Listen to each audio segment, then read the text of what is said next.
Hey, what's up you guys? Welcome back to my channel and to another day of Vlogmas. My name is Edwina and this is Versicolor Closet, where we love all things colorful. Since it is the end of the year, this is definitely a good time to do some deeper cleaning than what you typically do on a regular basis. And I've put together a list of some of the things that I feel like sometimes we may forget to clean. So without any further ado, let's tackle this list and let's get to cleaning. The first thing I want to remind you to clean is the straw of your water bottle. If you have one of this style of water bottle that already has a straw that comes along with it, I think we might be under the impression that because it's just water in it, we don't need to clean it. But between the chapstick that you wear, the lipstick, lip gloss, and all of that, that's, directly in contact with the bottle, the actual straw itself needs to be cleaned. And what I do is I use one of these, and I got these when I ordered a set of reusable straws, and it comes with a few of these. So I use this to really make sure that it is clean, because you just don't want anything to be causing bacteria and then you're drinking that on a daily basis. So definitely make sure that you are taking the time to clean your water bottle at least every few days. I know this is not something that you necessarily need to do daily, but at the same time, you do want to pay attention to it and not let any bacteria fester. The second thing that we may forget to clean is our Airpods. For those of us that are Apple users, the Airpods case is just one of those things that I just can't understand how it accumulates so much dust and things. With just earwax that can just build up in it, that's disgusting enough. But you definitely want to make sure you're using like a Q-tip to actually get into all of the nooks and crevices and to make sure that you are cleaning it really well. If you decide to wet the ends of the Q-tip, make sure that you're squeezing that out completely and wringing out all the water, because you definitely don't want to wet your electronics, but they definitely need to be cleaned and sanitized. And there's so many little nooks and different parts of it that need to be cleaned. Use a Q-tip and you'll be able to get all of that nastiness out of your Airpods. The third thing you might want to deep clean are your curtains and your pillows. Now for the curtains, I can imagine that they're just there hanging by the window, so they're out of sight, out of mind, and we kind of just set them and forget them. But I would say every few months, probably every season, it would make sense to take them out and give them a good wash and get rid of all the dust that accumulates over time. I think if you do that, at the beginning of every season, then it kind of gives you a reminder in case you want to like change up your decor. So it's the perfect time to just take them all down, wipe down your windows, and just give a good wash to your curtains. The other thing is your pillows. Depending on the type of pillows that you have, I would recommend checking the instructions on the tags of your pillow to make sure that you're washing them properly. If you have regular pillows, mine personally, they say that you can just wash them with cold water and tumble dry on low heat. But I also have the Tempur-Pedic kind, like the memory foam pillows, and those you cannot wet the foam pad, but they do come with a pillow cover. So of course you can remove that pillow cover and wash it regularly.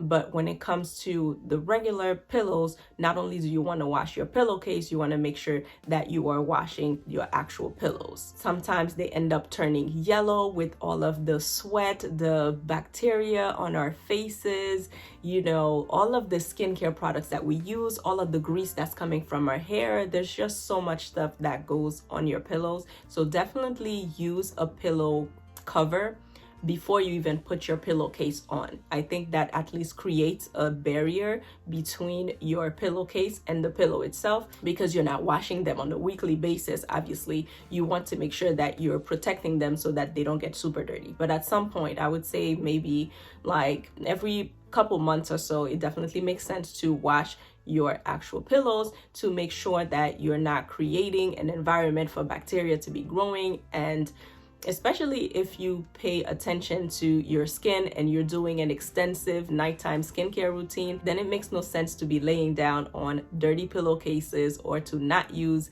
pillow covers and to never wash your pillows. So don't be out here with yellow pillows. Let's make sure we're washing them on a consistent basis. The other thing we might forget to clean is our laptops. My laptop personally is a touchscreen laptop, so I can see all of the fingerprints on the screen. But even if you don't have a touchscreen device, just the amount of dust that accumulates on the keyboards and things is just so necessary to make sure that you're cleaning those things that you're touching on a consistent basis.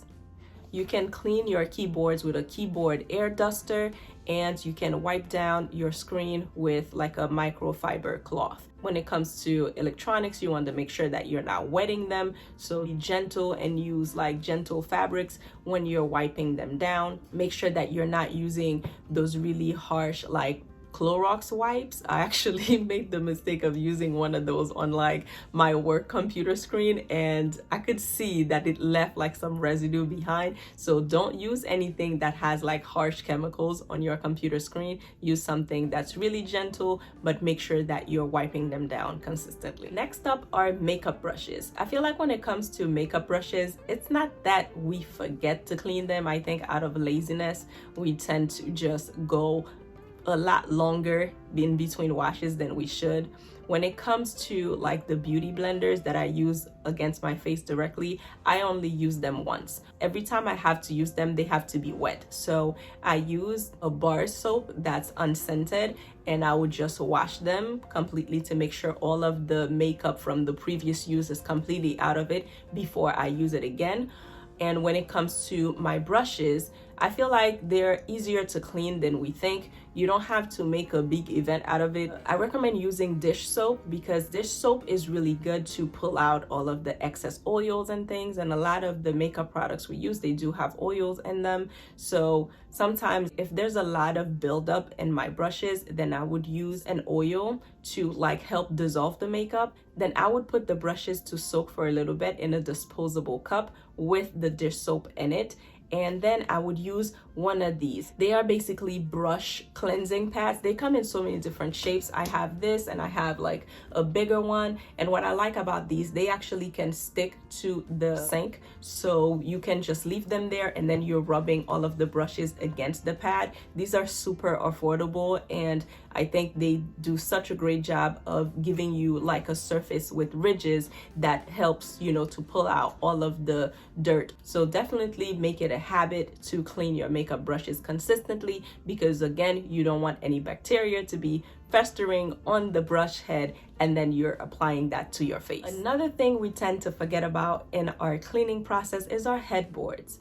I'm sure you guys have seen my headboard in the background of some of my videos. I have one of those velvet tufted headboards, and when I tell you the amount of dust that this thing accumulates, it's crazy. When I'm doing light cleaning, I use a lint roller and I would just pick up whatever dust is like directly on it. When you're doing more of a deep cleaning, you can use a damp cloth to wipe it down and make sure that you're getting inside all of the little nooks. If you have a wooden headboard, I would definitely recommend to use whatever cleaning products that you would use for your wooden furniture. But if you have a tufted one, I would say to be very gentle with cleaning it and to make sure that you are not damaging the fabric, because I mean, why would you want to do that? Because these things are pricey, so you want to make sure that you're taking good care of it. If you have one of those vacuums that have the different detachable heads, then you can really use that to go inside all of the little tufted holes to make sure that you're cleaning the headboard completely.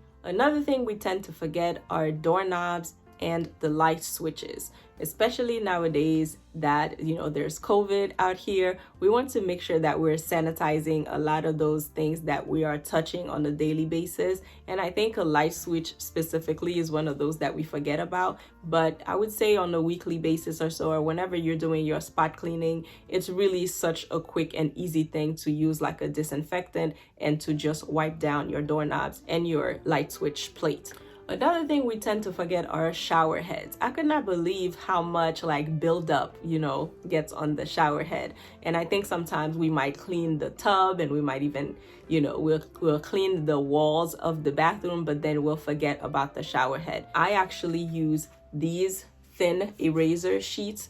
I don't know where these things have been all my life, but I really like them. They are basically a thinner version of the magic eraser. They come in this, so basically it looks like a little notebook. When you open it, there's different sheets on there and they're this thin. So you basically can use this, you wet them, you wipe down whatever you need to clean. You can use this in your in your kitchen, in your bathroom. I use them for so many different surfaces and I feel like they work so well. And as soon as you're done with them, you just dispose of them. The one that I have comes in a pack of 8 in this little booklet type of thing. And I picked these up from Dollar General and they are, I want to say, less than like $2 or $3. For 8 sheets, I think it's a really good price and it works. In the back, it shows you how you can use them in your sink, on your kids' high chairs, the fridge doors, microwaves, faucets and stoves. I mean, it just works for everything. And I mean, if you guys have used magic erasers, you already know you could probably even use these on your walls. The only reason why I wouldn't recommend it is because they're kind of small and a wall would be such a large surface, so you wouldn't want to do that. But I definitely recommend these for cleaning so many different things around the house, so definitely look them up. The next one is going to be an all-encompassing category that we tend to forget about, and that includes our walls, our baseboards, the top of our cabinets, tops of shelves, and also our picture frames. These things, they tend to be, just on the wall. And I mean, like a shelf is like, it's really high, so you're not trying to go up there on a regular basis. But again, when we're doing like these end of year, end of the season, refresh, it definitely imperative to clean all of these surfaces. If you're someone like me who loves to burn a candle, you would be surprised to see the film that is left on your walls after you burn candles. You can just see like this black layer that is just on the wall, and if you don't get close to it and actually touch it, you may never even realize, especially if you have like a darker colored paint, you may never even realize that it's dirty. But I think your walls are definitely one of those things that you're not gonna be cleaning on a weekly basis probably. I mean, if you can, you should, but I think every few months you should definitely make it a thing to use, like a damp cloth and just wipe down the walls and get on a ladder and get to the very top, because even those vertical surfaces, they need to be deep cleaned as well. The last thing I want you guys to pay attention to in your deep cleaning routine are your light ceiling covers and even your lampshades. In my apartment, I have like these covers that you can unscrew, and I removed it and I could not believe the amount of dust that was in that thing. So when you have those, if you don't have like a chandelier or whatever that you're sweeping consistently, when it comes to those light covers, I would say to remove them and actually wash them. I was able to dump out all of the dust and actually wash them thoroughly. Once you do that, I feel like you'll even be able to see clearly, because if there's enough dust to cover up this thing, it will just make your light not shine as bright. So definitely take the time to clean those lampshades and to clean those ceiling light covers. As a quick recap, here are the 10 categories of things that you should remember to clean. 1, your headboard. 2, your shower heads. 3, your walls, cabinets, baseboards, and all of the things that are typically out of the way. 4, your curtains and your pillows. Definitely make sure you're giving those a deep wash. 5, your Airpods, because those things, believe it or not, there's a lot of bacteria there. Number 6, your water bottles. Make sure you are deep cleaning the straws, and make sure you are deep cleaning the top area, because a lot of dust can accumulate there. Next up, your laptop. Don't forget the screen, don't forget the keyboard. Also, your makeup brushes. Anything that's going on your face, you want to make sure that it's clean at all times. So if you can, I would say have a few different sets of makeup brushes, and then you can rotate them as you're waiting to wash them. And then on the weekend, you can just wash all of your dirty brushes and start the week on a fresh, clean slate. Lastly, don't forget your doorknobs and your light switches. By cleaning all of these areas that are typically left unattended throughout the year, you will definitely start the new year on a clean slate and there is no greater feeling than that. So thank you guys so much for watching. I hope that you found these reminders helpful. If you can think of other areas of your home that you sometimes forget to clean and that you think others forget to clean, definitely drop them in the comments below. And that way we will make sure that we are all cleaning all of the things before the new year. Thank you again for watching, and I'll see you tomorrow on another one. Bye, guys.